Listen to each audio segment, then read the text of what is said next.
สบายดีพี่น้องมัจกูทุกคนสบายดีพี่ยาน้องมือเช้าแบตเลขมันมาอยู่นี่เนาะมันไม่ได้เลยนี่แหละลูกสิ่งที่แม่ต้องการน่ะ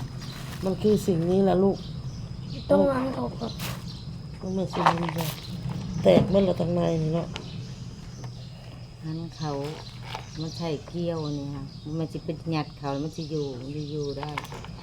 หมุนเข่าก็ได้แต่ถ้าแม่มันโมเมนขามันไม่ได้อะตัวได้ไม่ได้อ้นกับแม่จี้กาสิเฮ็ดคลิปยังเนาะเข้าไปเบิ่งคอมเมนต์แม่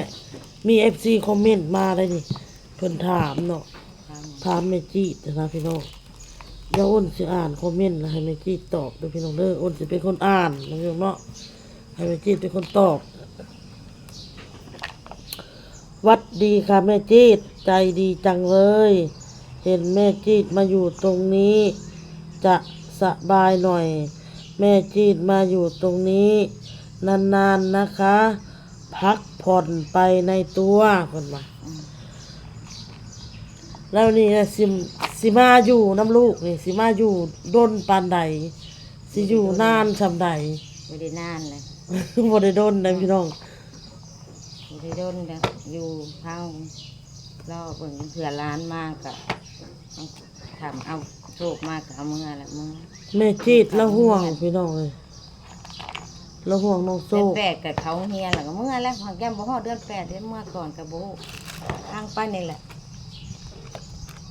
ยังบ่แน่บ่นอนเอามันบ่แม่นขายแล้วนะส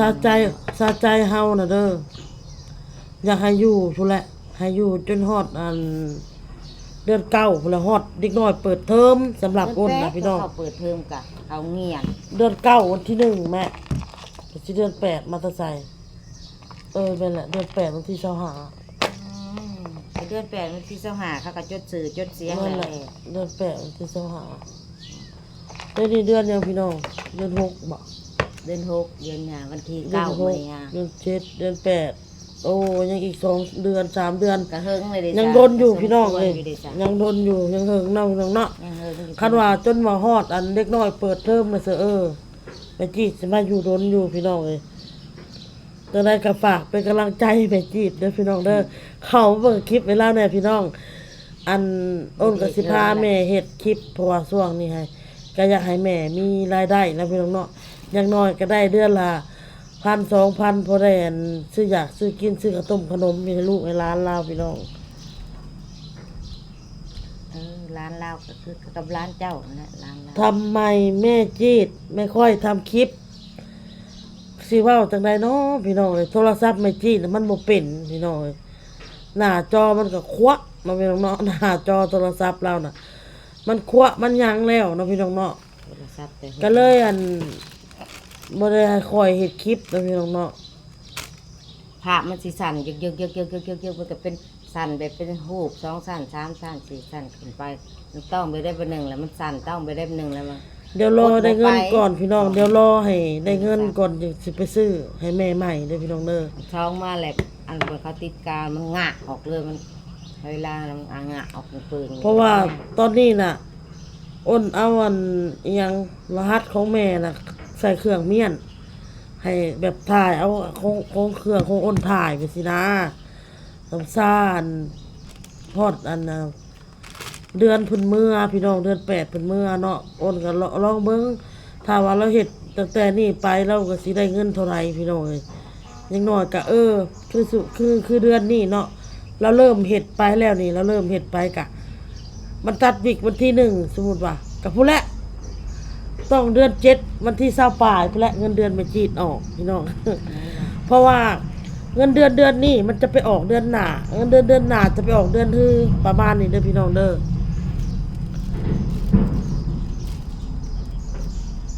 ขอโทษทีนะคะอายุเท่าไหร่แล้วคะอายุเจ้าเท่าไหร่แล้วแม่53แม่จีดอายุ53ปีเด้อพี่น้องเด้อแต่ว่าคนอยู่บ้านนอกก็สิแบบเหี่ยวเฒ่าไว้นะพี่น้องบ่คือคนที่อยู่เมืองนอกเมืองนาหรือว่าแบบว่าอยู่ในเมืองเนาะแม่เนาะเพราะว่าแม่จีดผัด เป็นคนที่อดหลับอดนอนแน่พี่น้องช่วงหนึงก็บุกนักเนาะเอาหลานและอดหลับอดนอนหลานเจ็บหลานไข้ดุเปลี่ยนกันเท่าโศกกับใบบุญน่ะ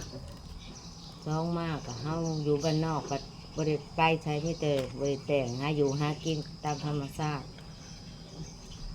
เอายามาแล้วไปตามนี่ธรรมชาติของมันนี่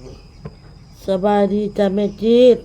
สบายดีเด้อ FC มาสุขุสุคน เพิ่นคอมเมนต์เข้ามาแล้วก็มีอันเพิ่นก็กดสติกเกอร์หัวใจมาให้น้ำแนว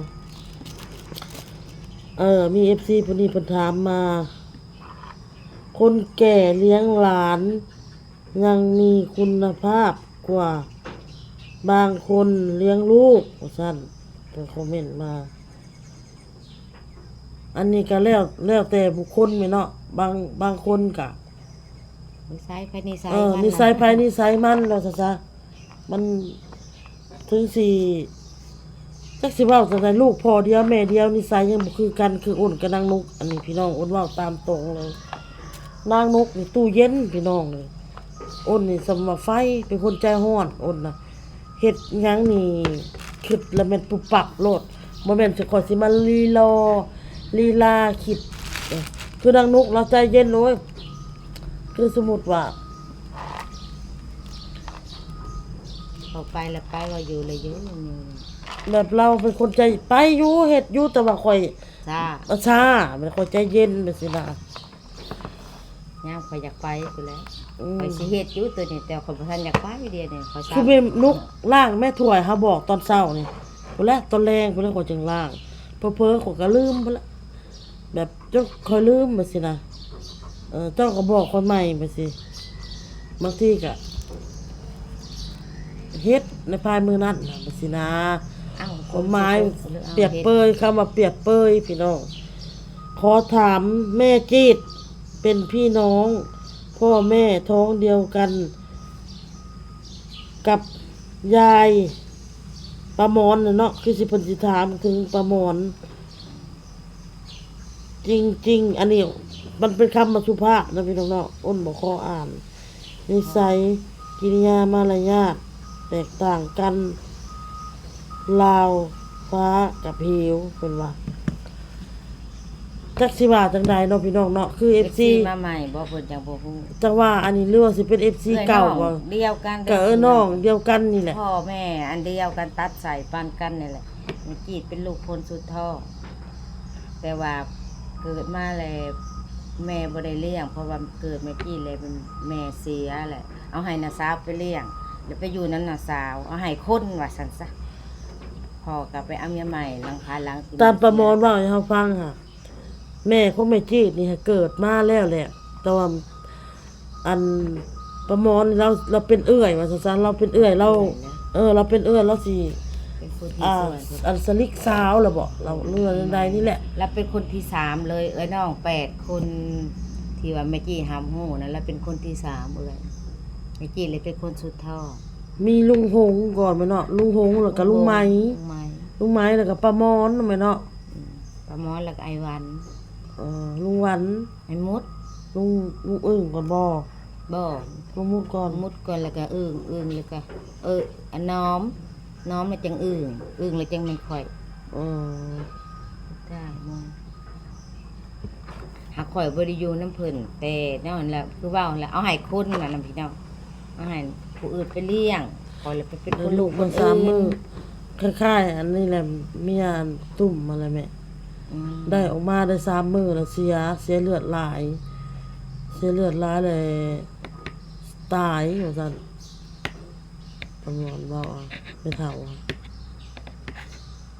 นั่นแหละก็เลยบ่ได้อยู่นำกันก็เลยขาดการติดต่อเท่าใหญ่ว่าฮู้ผู้นั้นเว้าผู้นี้เว้ามึงได้น้องมึงอยู่บนหันบนนี่ผู้นั้นเป็นผู้นี้เป็นเท้าใส่กัน ง่ายมากแล้วก็ตามหาแล้วมัน ตามหาเครือข่ายเครือสายญาติอะไรพี่น้องก็เลยว่าฮู้เป็นเป็นน้องกันสั่นกะทำอยู่ไกลนี่ก็อยู่เขาปูหูคลองบึงยามบริเท้าหากันกับประจักษ์นั้นอันนี้มันก็ยังอยู่น้ำกันอยู่แต่กี้กะป้าเพิ่นกะ แต่ข้าวไม่จีดยังน้อยเพิ่นก็ตื่นแต่ พา เช้า พาหมอไปกวบเลยเฮ้ย เที่ยวไปอยู่นำแม่ของแม่เลี้ยงเขาไม่จีดเนี่ยเพิ่นก็ไปอยู่นำเป็น เอาจานเอาหยังกวบ เพิ่น แจ่วปลาน่ะบุญปลาน่ะ ก็คือเพิ่น บ่ ว่า ตักน้ำให้แม่กิน เพิ่นเลี้ยงไปหยังนี่แหละเฮาก็ยังน้อยเฮาก็สิบ่ทันรู้ความที่ว่าจำความได้ซิก็เพิ่นก็บ่ได้อยู่นำดอกเอ้ยหมอนสิจำความได้แต่จำความบ่ได้สิเพิ่นก็สิอยู่เลี้ยงป้อนข้าวป้อนน้ำอยู่กับสิแม่นบุเฮาบ่ได้ฮู้หั้นนะพี่น้องแต่ว่าเอ้ยน้องกับเอ้ยน้องทาง จำ ซ้าย ความบ่ได้พี่น้องเอ้ยมันยังน้อยแม่เนาะ ไปตั้งแต่ออกมาตัดใส่แห่แล้วก็ให้คนเนาะ โอ้ยเทวดาตกใจแห้งเจ้าเอ้ยค่อยนะกว่าเอ้ย แล้วก็เผาน้ำมาจะกิน โอ้เดี๋ยวนั้นบ่ลูกป้าฟ้าวแม่ครับคือเว้าอะไรพี่น้องเอ้ยการที่คอมเมนต์พี่น้องที่คอมเมนต์มาแบบซี่นะคัดสิเว้ามันกับเล่ากับเป็นป้านะพี่น้องเป็นป้าของอ้นเนาะคัดสิเว้ากับเป็นเอื้อยของแม่จี้จะให้ใส่คำที่มันแบบสุภาพแน่เนาะอย่าไปหาเว้าให้เล่าแนวนั้นแนวนี้พี่น้องเอ้ยอย่าให้คอมเมนต์สุภาพแน่แบบเฮาเห็นแบบนี้กะเฮาแบบมันเฮาก็บ่ได้ดีใจนะถ้าป้าเฮาเข้ามาเห็นเด้เราก็จะบ่ดีใจน้อยใจ แล้วถ้าสมมุติว่า มีคนไปคอมเมนต์เว้าให้เฮาอยู่ในช่องเราเฮาเข้าไปเห็นเฮาก็สิบ่ดีใจแล้วก็น้อยใจคือกันฉะนั้นน่ะการที่คอมเมนต์เนี่ยอย่าให้คอมเมนต์ที่แบบว่าสุภาพแน่เด้อพี่น้องเด้ออย่าหาว่าให้กันเถาะพี่น้องเอ้ยเกิดเป็นคนเป็นมนุษย์มนาคือกัน ยังได้ข่าวอ่านซ้ำ แต่เพิ่นก็เว้าแบบ ไม่เห็นค่ะ ว่าอยากสุภาพปานใดนั่นแหละที่คนคอมเมนต์มาถึงสิเกลียดชังกันใดๆก็อย่าพี่น้องเอ้ยเกิดมาร่วมโลกกันแหละอย่าว่าใส่กันเถาะพี่น้องเลย อยากมาเฮ็ดจ้ะ ได้พอ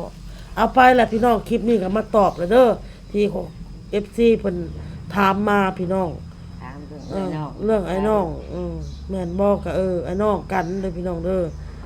การคอมเมนต์อิหยังก็อยากให้สุภาพแน่พี่น้องเอ้ยบ่อยากให้คอมเมนต์ที่แบบว่า แบบมันบ่งามหั้นนะมันบ่อยากคักอะนะเนาะพี่น้องเนาะเอาโอเคพี่น้องพ่อคลิปหน้าพี่น้องสบายดีพี่น้อง มา